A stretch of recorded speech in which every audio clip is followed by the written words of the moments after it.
Bonjour, je suis Madame Valin. Je suis maman de deux jeunes filles déficientes mentales avec des syndromes autistiques. J'ai pas galéré lorsqu'elles étaient jeunes pour trouver une place. Elles sont nées à la bonne période. Elles sont nées au temps de la mode de l'autisme. Donc elles ont rapidement intégré un établissement. Et là aujourd'hui, elles ont 18 et 20 ans et se posent de façon cruciale l'orientation vers le secteur adulte.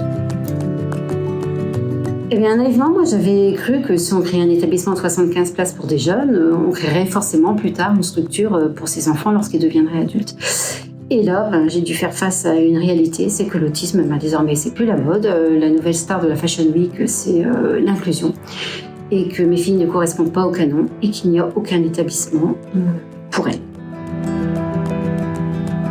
J'aimerais qu'on cesse de dire, de vouloir supprimer les établissements adultes, qu'on cesse de nous marteler que les enfants que les adultes doivent être inclus dans la société, qu'on cesse de vouloir les laisser à domicile avec des CESAD.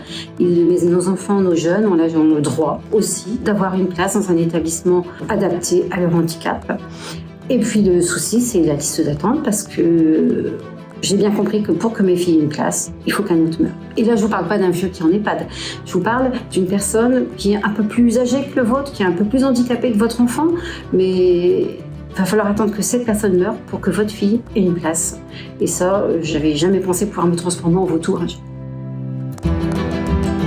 Que nos politiques viennent un petit peu visiter ces établissements, ces masses, ces femmes qui dénigrent, qui viennent un petit peu voir ce que c'est qu'un vrai handicap. Parce qu'un vrai handicap, c'est pas quelqu'un qui travaille dans les cuisines de l'Élysée, c'est pas quelqu'un qui a un appartement dont les parents ont pu aussi acheter une entreprise et qui va gérer tout ça de son entreprise. Non, une personne handicapée, c'est aussi quelqu'un de lourdement handicapé, à charge de ses parents, dont les parents tous les jours se demandent mais quand j'aurai les yeux fermés, qu'est-ce qui va devenir? Est-ce qu'il va être à la rue? Et s'il m'arrive un cancer, je choisis quoi, moi? Je choisis de me faire opérer, je choisis de le garder à la maison, parce que franchement, si mon enfant est chez moi et qu'il n'y a pas de place en IME, qu'il est encore en secteur adulte, et qu'il n'a pas de place, j'en fais quoi de ma fille?